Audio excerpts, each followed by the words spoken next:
So, friends, we find ourselves at a crossroads of history.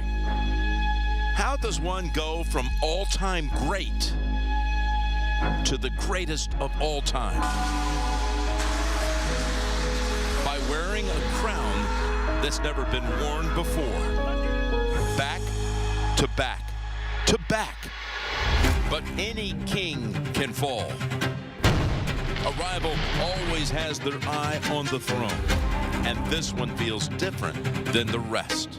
After years of falling short, again, and again, will they finally break through? Or will the moment break them? Will the unstoppable dynasty reign on, or are we about to witness the fall of the kingdom? One thing is for certain, this AFC Championship will have its own chapter in the NFL record books. There will be a time when we look back and say, how lucky were we? Are you kidding me? Unbelievable. Every single play. Everything is over. We're nothing but a bunch of diamond ring where? Proudly on the Bills Mafia. How about those?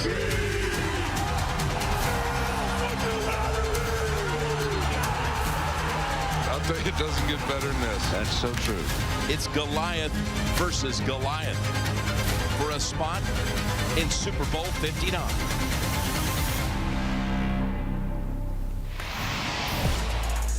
Our thanks to Jim Nance, who sets the stage for what we hope and anticipate will be another classic between Buffalo and Kansas City. 6:30 Eastern on CBS and streaming on Paramount+. This will be the fourth opportunity for Josh Allen to beat Patrick Mahomes in the playoffs. And we're seeing a more mature, maybe evolved Josh Allen on the field, evidenced by that Baltimore game just last week. In the last drive, in the fourth quarter, 3 minutes ago, third down, you get stopped. There looked like there was a moment where you thought about lateraling the ball back to James Cook. Did that go through your head? No. Would young Josh Allen have done that? He would have done it, yes. It may have crossed the mind, but yeah, I didn't do it. What's the thought process in that moment when you're like, should I pitch or should I not? Like what? I mean, there's a lot that goes through your mind in such a short amount of time. I felt like I was kind of being held up for 5 seconds where I looked at him and I saw him in position, knew how far he was away, also felt someone to the right with his hand kind of in the window where I would have to pitch it. And just, yeah, the good guy won over here, so. Back here on the set with Pete, Leger, Darius, and Logan, I'm Tommy Trent. We also have our Todd Furman standing by, getting you ready, of course, for Championship Sunday. The early game is Philly and Washington. The late game is Buffalo and Kansas City. Pete, I'm going to start with you because you on our roster is the biggest Josh Allen backer that we have at CBS Sports here. Are we making too much of what we're saying and what he was asked right here, or is this evidence of a true involvement of Josh Allen, the quarterback? Well, I think it's evidence of an involvement. I mean, look, he's evolved as a player. All you got to do is look at his turnovers. He hadn't turned the ball over, and they've been better running the football to kind of minimize the stuff he has to do. He was asked to do too much. I mean, let's be real. It was all on him always, and they've kind of eased that a little bit. He's still Superman at times, and they still do ask him to run the football, but I think they've kind of restricted a little bit what he does. So he was smart. Like, good guy won out over bad guy. That would have been bad. I didn't like the play calls in that situation. That's a whole other story, but I thought in that situation he was smart. Yeah, real battle between the guy saying, come on, Josh, you can do it. Toss it back to James Cook. You can win the game right there. And then you see the maturity of him growing, right? When you look at what Josh Allen has done, he's taken care of the football better than any other quarterback this year in the National Football League. Has the lowest percentages of an interception, sack, or fumble this year, which we couldn't say that about him going back to the last couple of years. He's always top 2 or 3 in turning the football over. So you see the maturity, you see the growth in Josh Allen, and this is exactly why they're in the AFC Championship game, because the offense didn't put up gaudy numbers last week. They just out-executed, and they didn't beat themselves. So that shows growth. I love that he played within the flow of the game last week. Didn't try to do too much, only 22 passes, completed 16 of them. That's all that was needed for them to advance and win the game. So you see the maturity of Josh Allen. Yeah, I mean, they said it all, but the football is a program, and he's been taking care of it, and that was the only thing going back into Josh Allen when Stephon Diggs got there, the only thing that got in the way of Josh Allen being great was Josh Allen. He would make a bonehead play once, twice, maybe 3 times a game, and everything outside of that was great. So now just eliminating those for the most part. And coming into this year, losing Diggs, losing Gabe Davis, you thought this would be the year he has to be Superman and make all these great plays, but he's been making those plays with his legs, with his arm. But the most important part between the years, making check downs when the big plays are there, that play holding on to it, not pitching it. So yeah, all of those are a microcosm of who he's been this year going forward. I've said on this show, playing against Josh Allen early in his career, I saw the potential, but I didn't think he would get to this. Involving is what he's done for years to come, and he's at his peak now. This is peak rise. And Darius said it, in between the ears. Right? He's not playing harder than he did in years prior. He's not throwing the ball harder. He doesn't necessarily have a better receiver core around him, but he's playing smarter. He's making the right plays at the right time. He's out executing quarterbacks. He's out executing Lamar Jackson, making less mistakes. It's an argument. Who's more talented, Lamar Jackson or Josh Allen? It doesn't matter when Josh Allen makes less mistakes. Same thing with Mahomes. You might argue who's more talented, but Patrick Mahomes has made less mistakes in these games. Josh Allen has made the fewest mistakes. Buffalo's actually plus.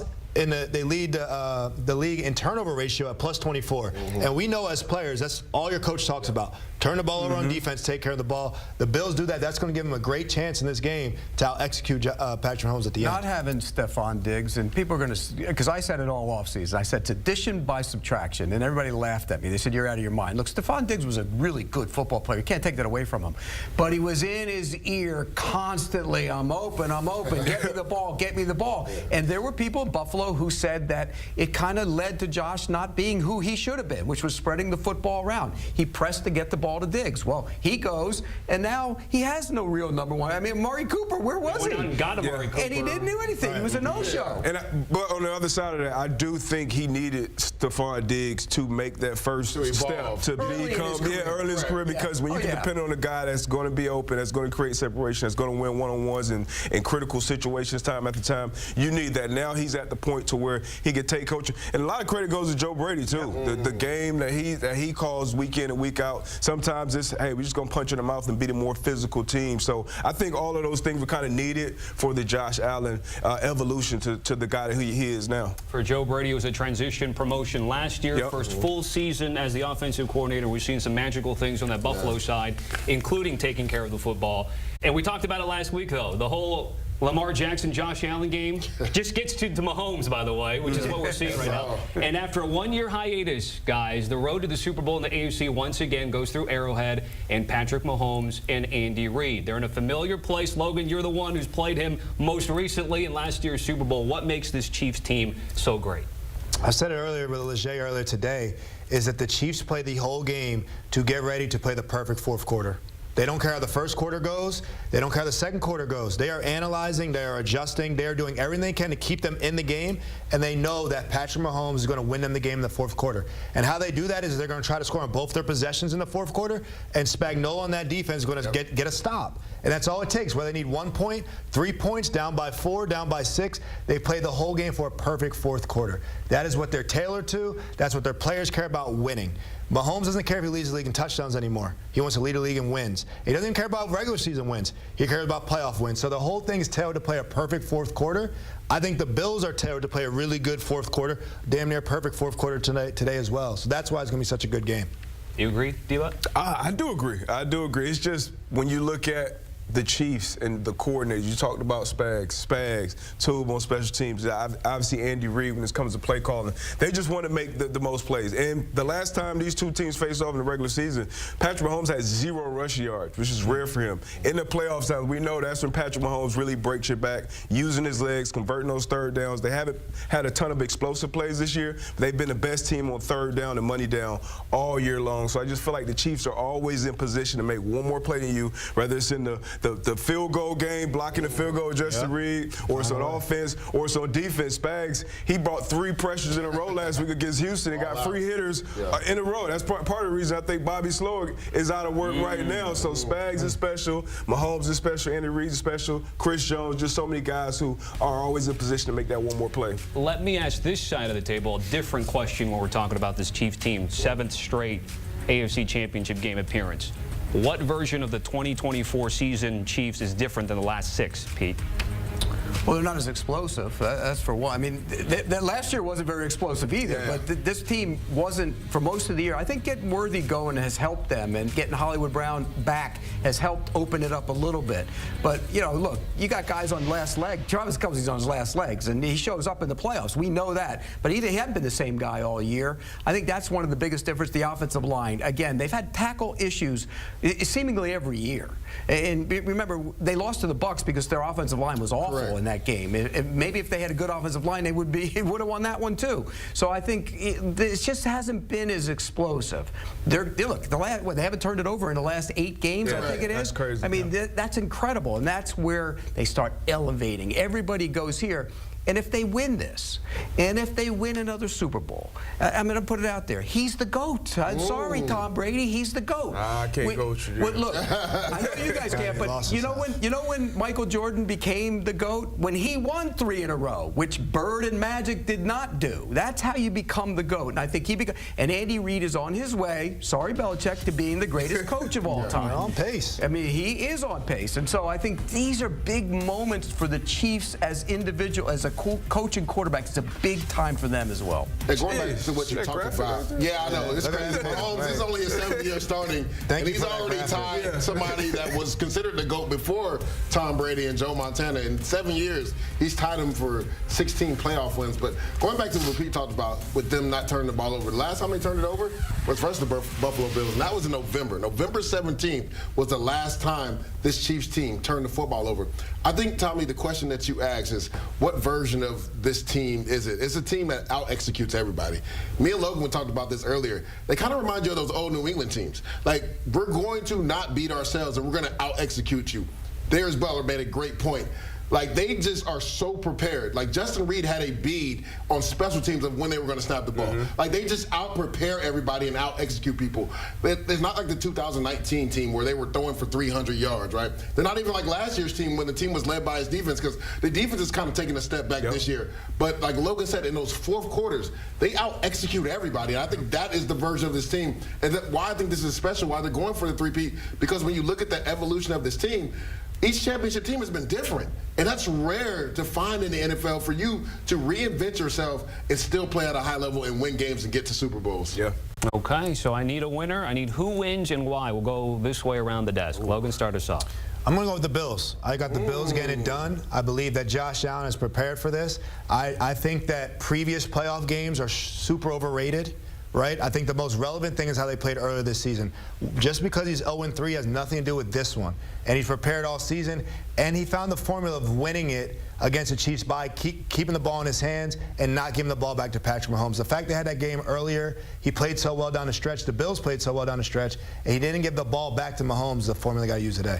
Yeah, I mean, I think it'll be a close one. And the close one in these games, I'm going to go with the home team. I'm going to the home team. And the guy who, look, I've been on the other side of betting or hoping against Patrick Mahomes. And it rarely works out, especially when he is at home. So, yeah, you look at the players. Josh Allen, he's had a better year. He's playing better football right now than Patrick Mahomes. When you look at these two teams, everything that we all said up here, just when it comes down to one more play like it usually does in the playoffs, or one more drive, I think the Kansas City Chiefs get it done. All right. I look at this game, and I think injuries play a big factor. Taylor Rapp has already been ruled out for this game. We'll see if Christian Benford can go, because he's in protocol. Didn't even practice on Friday, so that's a big question mark. And this Chiefs team is healthy at the right time. Yes, Joe Tooney struggled last week, but it's a different outfit. Like, Von Miller has been known to close games out, but what Will Anderson and Danielle Hunter did, like, not too many teams have that on their roster. No disrespect to Epineza or Russo, but that's a different outfit in regards to the defensive end. I just talked about how I feel like the Chiefs just out-execute people, and I think that's what's going to happen today. I think they win a close one, like D-Butt said. You know, they said the window is closed. Remember before the season? Well, the window is wide open. And you know what they're going to do today? They're going to go right through it and go to the other side, because this is his moment. This is Josh Allen's moment. Every guy in every sport, when you have a rival, you have to have that moment. You know, Manning over Brady, eventually he had the moment. Yeah, this is the time for Josh Allen. He will have his moment today. It's going to be close. Absolutely. Somebody's going to make a mistake. Somebody will make a mistake, and I think ultimately, I think the Chiefs make the mistake. The good thing about today, two old school coaches and with two old school styles. These teams hit, they actually practice physically, they run gassers. It's old school. They are going to get after. It's going to be fun. I think Josh Allen wins today. Okay, we are split on the table, so let's bring in our Vegas insider and sports betting analyst, Todd Furman. Todd, I'm going to let you break the tie if you want. Also, just give us a sense of what we're seeing in the betting market and your top player in this game. You know, honestly, Tommy, I wish I had a strong conviction to try and come in here and break the tie. But if my feet were forced to the fire to make a pick in this game, I would lean with Kansas City for a lot of the points the guys made. Talking about a team that just doesn't beat themselves. And for Buffalo, yes, the opportunity is here yet again for them to finally break through. And Josh Allen to lead his team into the Super Bowl for the first time as a franchise since the mid-90s. But Kansas City, in my opinion, has an advantage on offense that I don't think enough people are talking about, given some of the shortcomings that we saw all year from them. Sure, from a counting stats standpoint, they were league average in terms of total yards per game, points per game, red zone efficiency outside the top 20. But I think Leger brought up the key point that I want to highlight here. People point to Kansas City and the struggles they had offensively last week against the Houston Texans. I don't think Buffalo can do any of those same things that Houston was able to do. And when you go through what Buffalo did to get Lamar Jackson off his spot, they blitzed at an abnormally high rate, the highest for the Bills in a game going all the way back to 2022, and the 5th highest rate that we have seen since Sean McDermott took over. If they're going to blitz Patrick Mahomes today to try and generate pressure, I don't think it's going to end well for them in the least. And the injuries in the back end for Buffalo, hard to ignore in that particular component. So, Tommy, it leads me to my best bet being Kansas City getting off to a quick start. I'm going to bet their team total over 12.5 in the first half. I think this is a Chiefs team who's going to put the ball in Mahomes' hand. They're not going to try and create some of that balance that they looked to do last week to protect that offensive line. They'll throw it early. They'll throw it often. And I think this is where Hollywood Brown has a breakout performance. I look for him to be the X factor for this Chiefs team offensively. All right, Todd, certainly appreciate it. We'll have Furman throughout the show. Guys, we are up against a break, but we do want to remind everybody about this big-time matchup on CBS and streaming on Paramount+. It is a rematch from this season at Orchard Park and Highmark Stadium, this time with the right to go to the Super Bowl, Arrowhead Stadium. It should be a fun one.